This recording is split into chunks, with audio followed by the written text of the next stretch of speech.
situation with Loeun Lun is particularly tragic. We're attempting to get Loeun out of detention so that he can be with his family before Christmas, in spite of the fact that the government claims that they will get deportation documents for him. They really want me out of here. You ain't got nobody here. You're trying to survive on your own. We're expecting to start life with nothing. I ain't got no income, got no job. Because you're here now, your family's not. That's a sentence in of itself. It's not being deported, that's a sentence in of itself. They really want me out of here. The situation with Loeun Lun is particularly tragic. Hey, this is Jay. Left a message on your other phone that we got the call from INS that phone's got a report on the 30th for deportation. So, talk to you later. Bye.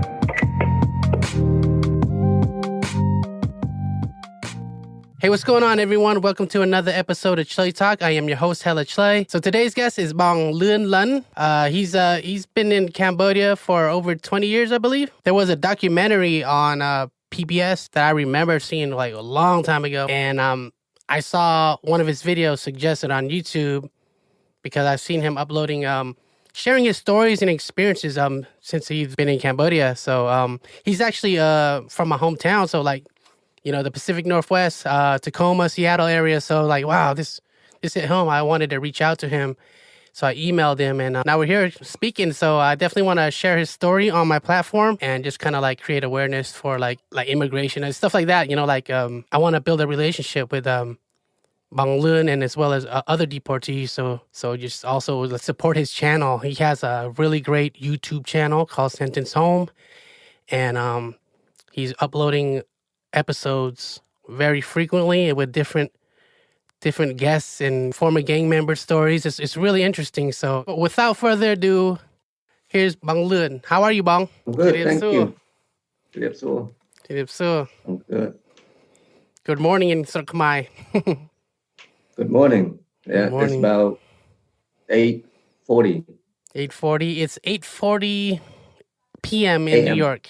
Okay. With a exactly 24-hour difference. So thank you for being my guest and taking the time out of your day to talk to me. Thank you. Yeah, so I just want to like learn more about you. Like, I know you're from Tacoma. What was it like growing up in Tacoma, and like when did your family settle to America? Oh, it's around the 1980 period. And I was maybe about 5 years old or less than that, you know. And we got there, we're in the neighborhood, people would say the ghetto. So, yeah, we were in the black neighborhood. We didn't know anything about that. I stayed in the hilltop for a long time. So, yeah, it's pretty bad. They got a lot of majority, but mainly just Black African American. They got about 10 kilometers of hilltop that I stay in, and I was just a little kid, didn't know nothing, and my mom got robbed with the grocery. And going to school, get off the bus, got beat up, tell my sister to run, so I get beat up all the time. Wow. Yeah. How many siblings did you have? Are you like the oldest, youngest? I'm the middle, so we got 5. Yeah. So what kind of like troubles did you face like in your teens? Like what kind of experience did you have? When did you like get into trouble? Well, actually, when we hit middle school, that's when a lot of trouble became, because the gang, it been starting from the hilltop, because, you know, I'm not in any gang or any set yet. I just want to go to school, you know.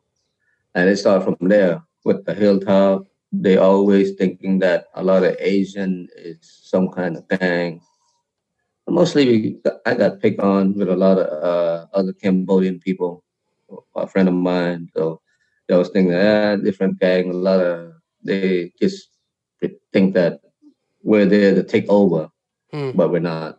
Did you end up joining a gang or like? Yes, I did end up joining the gang because when I got to high school, got beat up by the Hilltop. So then I got joined in the gang. My cousin came to help out. They beat me up so bad. All I want to do is just go to school and try to finish high school, but I did. But anyway, I got beat up, and that's how I became a gang. Just so that way, my older cousin and a lot of the homeboy come and help me out, because we live in the Hilltop. I live in the Hilltop. So as I go to Wilson High School, it's still Hilltop area. Yeah, I remember growing up and just hearing about like the gangs in Tacoma, Seattle. So, and there was a lot of them, right? There's like a lot of different type of sets and stuff. And No, Just not a in couple? Tacoma. Not in Tacoma. In Tacoma, either you or be you Hilltop. Is Hilltop a Crip or is it Crip or Crip. Blood? Yeah, they're Crip. They're Crip. I remember So- hearing OLB. So that's what you were part of. Yeah. What was the crime that you committed when you? What's The the first crime that I crime? committed, the crime that I committed, I got sent back. Yeah, what was that? Yeah. It was a Tacoma Mall shooting. I think I just don't recount what year, but as my recollection, it's probably about the 90, something like that. Yeah. So I was about 17 years old. Didn't know any better. And, I just want to go over there, take my little sister, go shopping, and then me and the little homie go shopping for clothes. But got confronted by Lakewood Hustler. And, Lakewood is right by McCord Air Force Base. And Tacoma is right there, too. So, they, Lakewood Hustler, the Crip gang. So, anyway, I got confronted and stuff just happened after that. Wow. And you got arrested or? Yeah, I did. Got arrested. Yeah. At age 17, so was it a gun charge or like did you do jail time or? They dropped the gun charge to reckless endangerment, 2nd degree. So yeah, they dropped that. So I did jail time. I plead guilty. My lawyer said, okay, you plead that. We didn't know anything about that. So how long did you serve for that? I served a year in county jail. And you were 17? Yep. So what was going on in your mind when that happened? Did a year? Did it feel like forever or like? How did you know what? It's just terrible. Terrible. It's just terrible. And the county jail ain't no place to be. It's a small little cell. A lot of people everywhere. So yeah, it's terrible. Yeah, so when you got out, did you were you still active in the gang, or did you try to like change your life around, or what happened after that? No, after I got out, I went to trying to get my education again. I already got I went to high school. I already got what I did, but I went trying to get to college. But since then, I got a girlfriend, my ex-wife, right, and we got. She haven't had a kid yet, but she was just wanted to go to school. So I stopped going to school so she can go to school. So I work 2 jobs, do the best I can, trying to do good with the community and, just mostly the Asian community, they know about that. And yeah, I did what I can to support my immediate family. Okay. So I was watching the documentary, and I remembered when you went to get your citizenship. Can you tell a little bit about what happened when you why you applied to get your citizenship? I know you were going to Cambodia for a reason. You needed to get your citizenship, so just walk me through that process. Let's see how what was that day like, if you remember. Yeah, that day was like this close to Christmas, and yeah, it was gloomy day, foggy, I don't know, rainy, little snow here and there. But woke up early in the morning, get everything ready. Got two little girls. You know, we just stopped at my mom's house real quick just to say, I'm leaving to go get my citizenship. But in that time, I got a bad feeling. I told my wife, look, I can't, I don't want to go get the citizenship. If you want to go visit your grandma, go ahead and go by yourself. Because the rumors floating around that they taking Cambodian back as repatriation. So, the rumor just go around. My mom-in-law heard it, and everybody else heard it. Yeah. So when we got there, over 100, like 100 people, we just like in the middle of the line by the time we got there, and about 9 o'clock. So we got to wait again, take the test. I'm pretty sure I passed it because of the easy test. Mm-hmm. And the interviewer, we just call him agent. So he said, okay, just wait for a minute. And I end up waiting about 30 minutes up to the counter. And then he told me to wait again. That's another 30 minutes. And then, after that, I turned around, there's a Seattle police officer arrested me. He was behind me. I like, man, what's going on? The police don't even know what's going on. He said, I'm just here to arrest you. He feel bad too. And he don't know. They called me, come and arrest you. He's like, he didn't know anything about it. That's what happened. Wow. What year was this again? 90s? Around the 90, I think it was probably not. I went to get my citizenship about 96, I think. Yeah. 1996. Something like that. Yeah. 1996. Or 97, I can't. I wonder if it was the same year. I remember going to the INS with my parents. I want to say 97. I'm not sure if it was the same day. That'd be crazy if it was the same day. Because I remember that building and the video. Like, wait a minute. Yeah. Because my kid, my oldest one, she can talk already. So I probably think it's about 97. Yeah.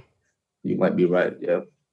Okay. So when they tapped on your shoulder and said, come with them, or like, did you? Yeah. When I turned around, the police was in the back. Like, oh shit.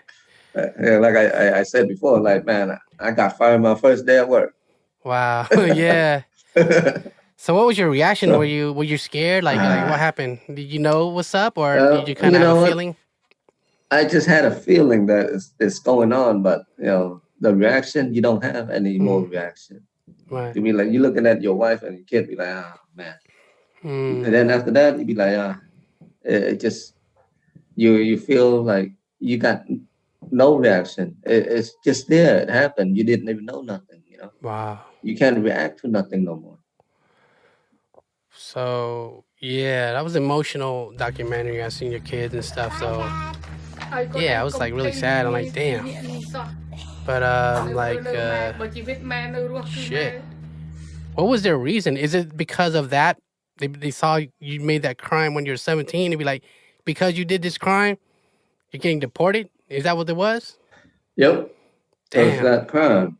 And they didn't even tell me about if I plead guilty to this crime. They don't tell you if you get deported or not, So I figure, okay, because it dropped the charges, I'll just plead guilty.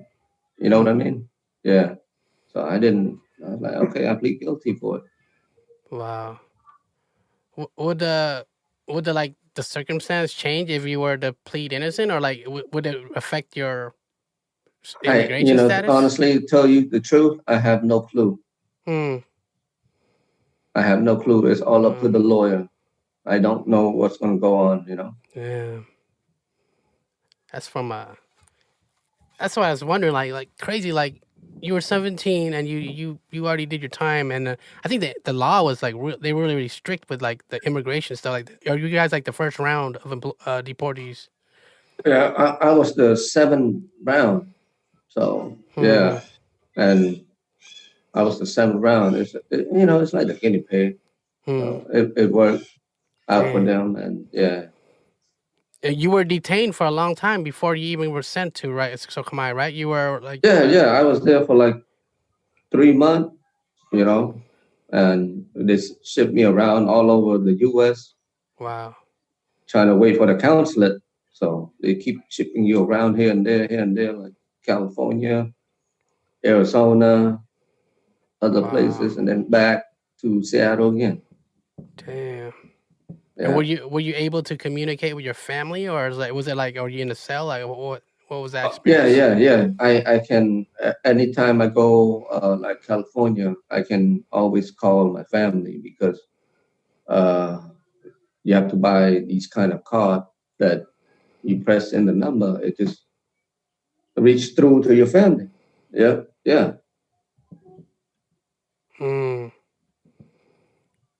So 3 months before they flew you to Tacoma. So yeah. So what was going on in your mind when you're like flying to Tacoma for the first time? Like, what was that like? It's like it's hard to say, brother, because it's like you just want to kill yourself or you want to do something stupid. That's it. You're losing all these. You're losing your family. You're losing everything that you work for, that you change your life around, and then all of a sudden stuff happens. Damn. Yeah. So when they took you when you landed in Cambodia, what did they take you? Did they just drop you off and expect you to just find... They got a INS immigration officer right there when we landed in Cambodia. So I went into the immigration office, and that's where they detained us there, like a month there also. Yeah. It's like a hostel? Process. No. It's just a like jail. Oh shit. Yeah. Wow. So there's 11 of us. They detained us, and and the place so dirty, small, and cockroach everywhere. Man, it's we used to live in a clean hygiene state. When you come to stuff like that, it just the cockroach crawling on you on the wall, the gaggle, the toilet. Jesus. Yeah.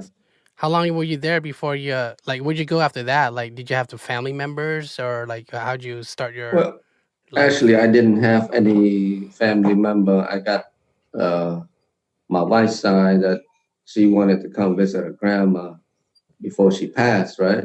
Yeah, I didn't know anything about my side. So yeah, I went to RIS.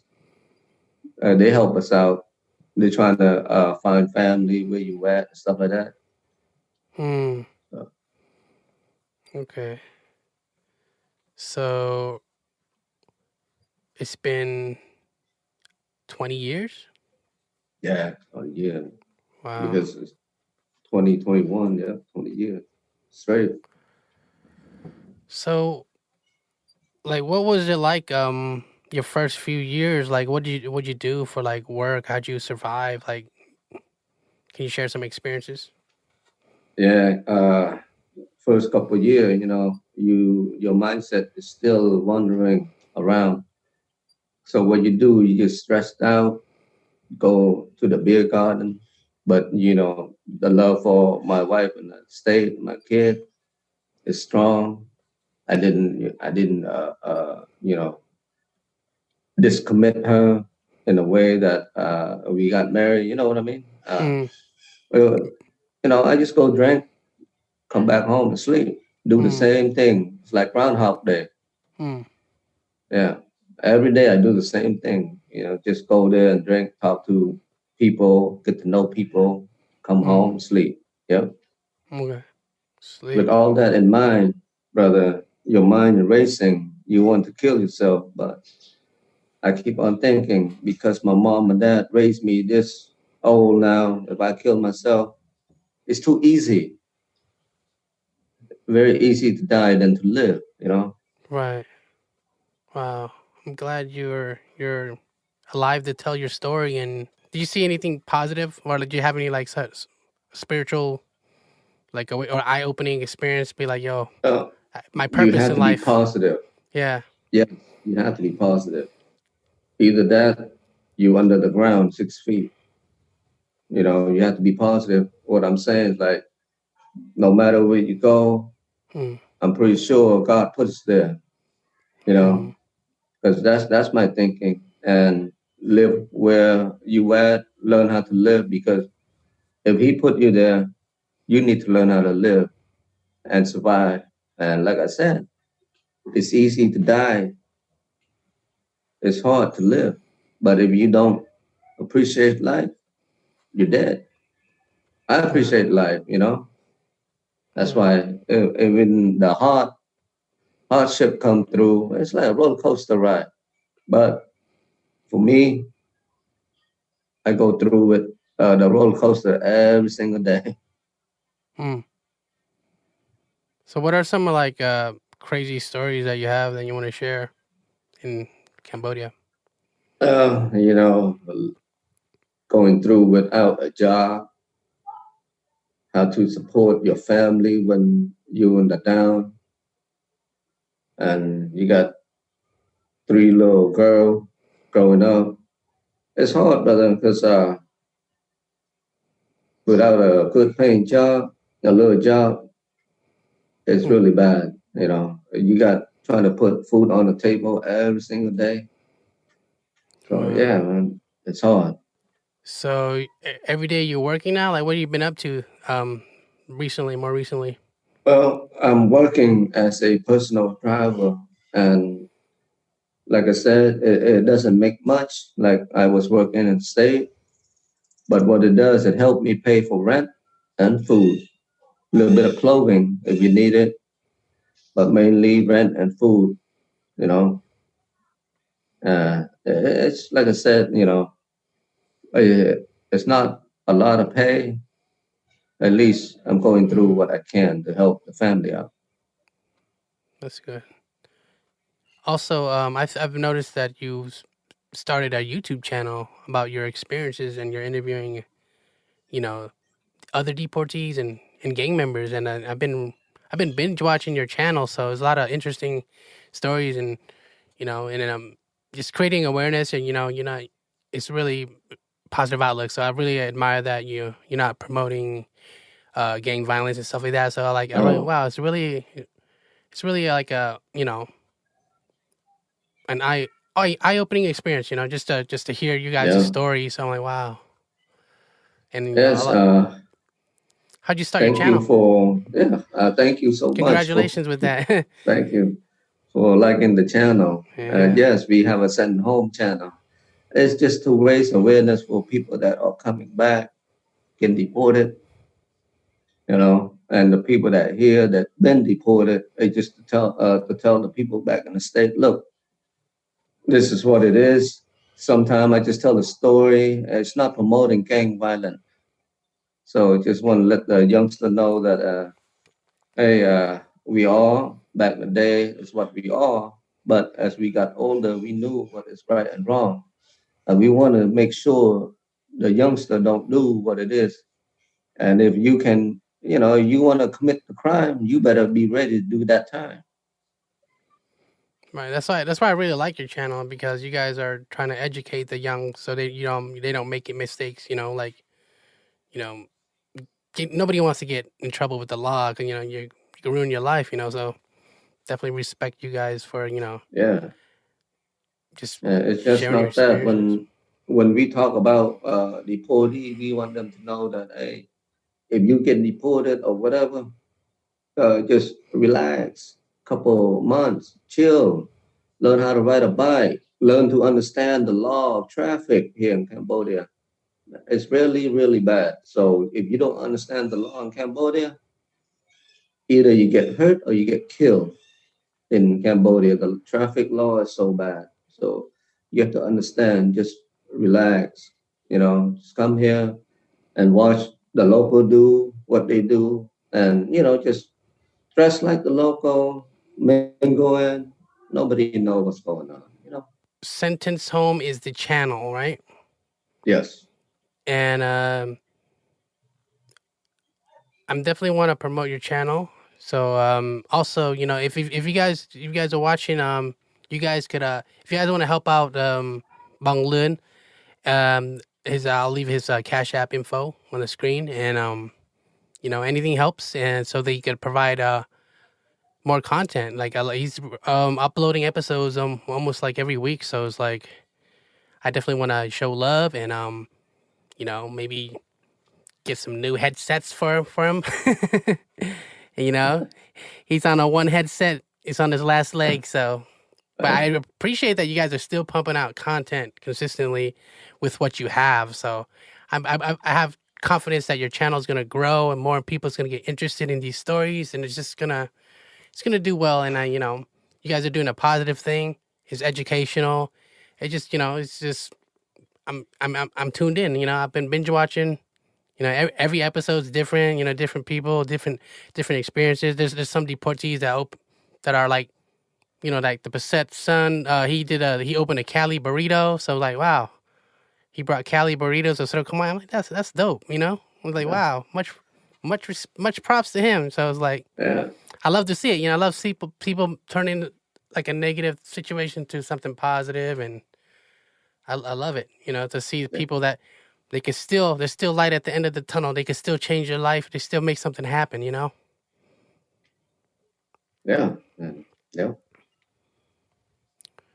So, what are your goals for your YouTube channel? What else do you plan on doing? Anything you want to promote, or like anything you want to take to the next level, or what do you want to do? Yes, we want to at least to get better ourselves with the equipment and you know, like the help and subscribe, like and share. So you know, all that we need. Look, like you said, brother, because our equipment is really run down, and we don't have any kind of thing that we can get, like a mic or anything. We don't have stuff like that. So yeah, it'd be a big help. You know, like donation, stuff like that. It would be really, really helpful. Yeah. Definitely gonna, you know, donate. So, and we look forward to more content, and hope, you know, glad that you're staying, you know, in good spirits, and you know, just living life day by day. And what do you like to do for fun besides work? Do you have a hobby? Do you got any hidden talents you want to share? I used to draw a lot, but since that, you know, your mindset always trying to work for the family. My biggest fun thing is just relax and drink a cup of beer and go sleep. That's it. Sounds good. Yeah. Sometimes, yeah. So in Cambodia, like, what's like the average time people wake up and go to sleep? Is it mainly about the average time about 5 o'clock in the morning, and then get back from work about 6 or 7 in the evening? Yeah, it's about 13 hours. 13 hours with less pay. Wow. Yeah. So do people stay up after or do you go to sleep after work? Like, well, I don't really know, but as for me, I get tired. I just drink a couple cans down, just go to sleep. Yeah, because you do like 12, 13 hours. So. Yeah, exhausting, right? Yeah. And is it always hot, like they say? Is it like blistering hot? Like it's degrees? Always hot. Yeah, stay hot. Do you ever get used to it, or is it still... I got used to it, yeah. You got used to it? Yeah, I got used to it. Wow. Yeah. How long did it take for you to like adjust when you first moved there? Like, did it take you a while, or did you like a couple days to be like, yo, this is going to be the weather permanently? It took me years. Really? Years, brother, yeah. Dang. To get used to the stuff. The food's good out there. Like, what are some of your favorite foods, Mr. Khmer? You know, I don't know what is the favorite food, but anything goes is possible. Just live what you can. Yeah. Okay. Yeah, you got no choice. Got you. So whatever you can Yeah, get. Okay. yeah. You What can. What do you like about living in Cambodia? Uh, the people, they speak like us. They respectful. You know. Are you still married, Bong? Me, my ex, we out, but yeah, I'm married to a local girl. Okay. Yeah. So yeah, she's working in the factory district, Okay. 100, $180 a month. Oh wow. Man. So she's working about 10 hours straight for that kind of money. Is that Yeah. is that like the average Yeah. salary in Khmer? Is it or is it? The average pushing it, if you work in the office, like you're a high ranking officer, you're about 600. But if you like working, the average is about 180. Hmm. Yeah. The highest you can go, a Wow. little bit more. That's about it. Yeah. And that's why I said it really does appreciate with the donation also, and with the equipment and the money that if donate, we can also track other returnee that we can interview, and also think that if we interview him, people in the state might know him as a family member, as a Exactly. brother. Mm-hmm. Yeah, we can go out Definitely. there, just give back to our community to show that, hey, they might say, oh, that's my brother. I haven't seen him for so long, stuff like that. So yeah, Exactly. it's a big appreciation. Yeah. Definitely. Yeah. Yeah. So I agree with that. Like getting guests on your show, and I think it's a small world. Like Yeah, yeah, people yeah. might know somebody, and maybe it's good to have like that network, just all like network with each other and just support each other, and definitely looking forward Yeah. more episodes from you, because there's a Oh, lot of them yeah, out there. yeah. Isn't there like hundreds of deportees out there, like No, or more? thousand, Thousands? thousand, Wow. brother. Yeah, yeah, thousand. It And just keep on going. so Khmer is big, right? The country, so it's like they're probably all spread out too, or a lot of them They in all Phnom spread Penh. out. Yeah, they mostly spread out to Button Bong. They everywhere. But if we can get them as one by one to talk to, we'll go to their place Mm-hmm. and see what they do and stuff like that. It's all about having a little cash to go out there, and then like I said, sometime be like, hey, that's my brother, hey, that's my dad. Been a long time, they haven't seen them. Right, They will still recognize them as they going out there living what they got to do to survive. right. Yeah, I definitely want to help spread the word, and let people know about your channel, and it definitely I feel it's gonna grow. So I think it's gonna be a good thing to have.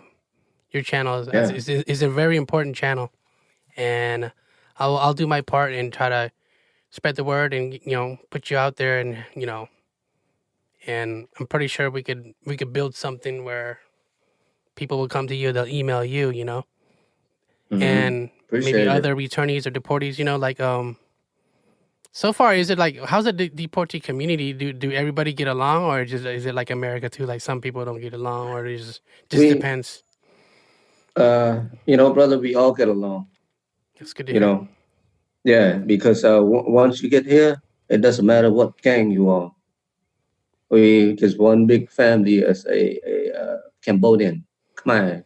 Mm, So we all get along. We talk. It doesn't matter, And yeah, we got no problem with anybody. mm. Awesome. And for the most part, like every guest that you interviewed, they're happy to share their story, or they're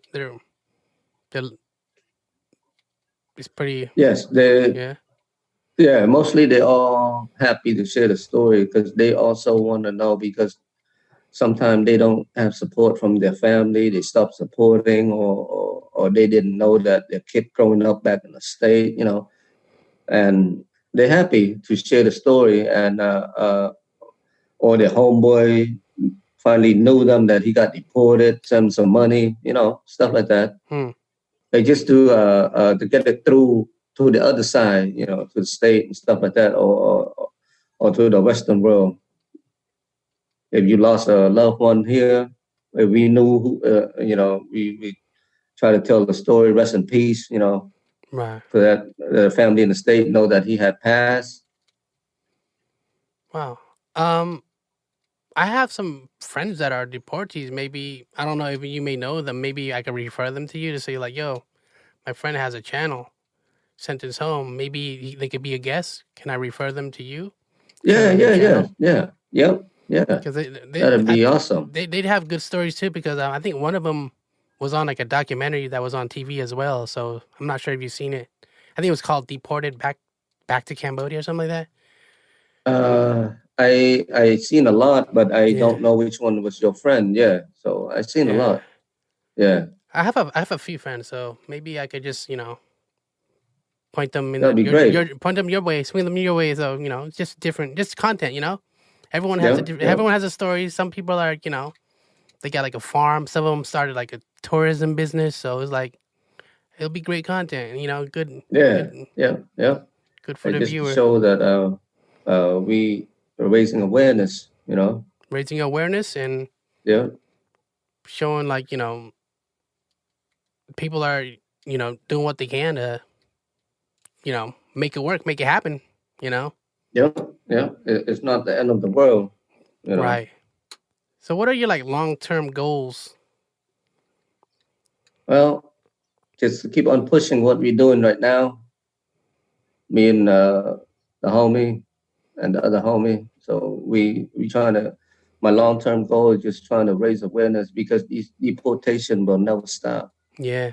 And these kids keep growing up, they will never learn. Well, we're not there to educate them. If they watch it, they listen, they might put a little hint. So, it might help a little bit, but what can we do, They just say just a story told by mouth, just make sure that, hey, just stay out of trouble. Hey, people coming back, just be aware of your surrounding, what you got to do to survive. If I can stay here, a couple of my homies stay here and they're still living, it's not the end of the world. You got to think that your mom and dad run you all the way to the state. You did what you did, what's wrong. So you come back, you have to think that they committed themselves, and you have to commit yourself. That's it, to live. Well, what advice would you give to the youngsters, the youth? Well, my advice is just to cut back, just go to school, and just stay safe. And like I said, if you're willing to do the time, you better. I mean, you think that you can do the crime, you better willing to do that time. Because if you do that time, you lost a lot of your life for nonsense. A lot of my homeboys in their life never gonna get out. So yeah, with like I said, you're doing the crime, you better willing to do that time. You got all the life in the world to have family, have kid, have grandkid, have the house, have the car, American dream. So put that in your mindset,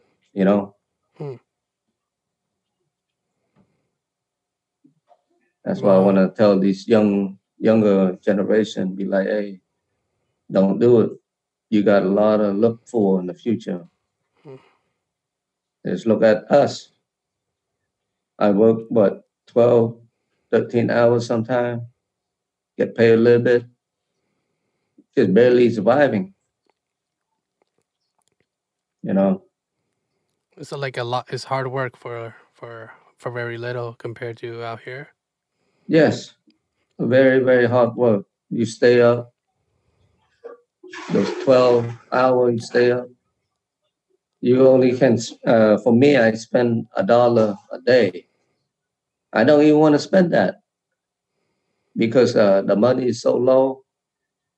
And, I figure if I spend too much, like I spend like $1.25. That's too much already. Mm-hmm.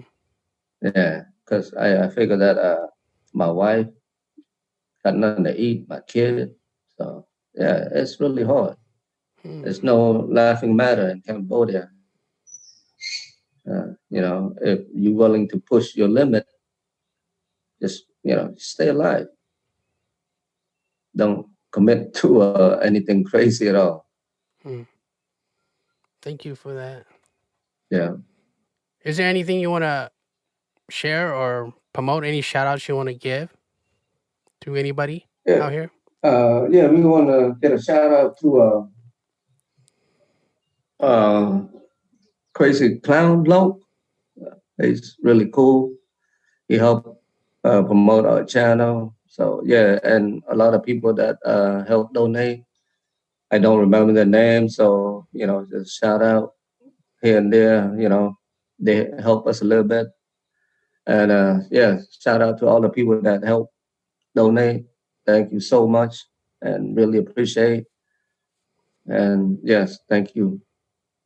And thank you for Chluy for having me on. A big shout out to Chluy. Thank you, Bong, for being my guest and speaking to me. And now that we have a relationship, I definitely want to keep communicating with you and keep promoting you and your channel so you can get the help you need so you could keep creating this content that we need to watch. Okay. Yep. And if anything you need, just let me know, and I got you, Bong. And appreciate you so much for taking time out of your morning to speak to me. And I hope people have some positive takeaways from this episode. And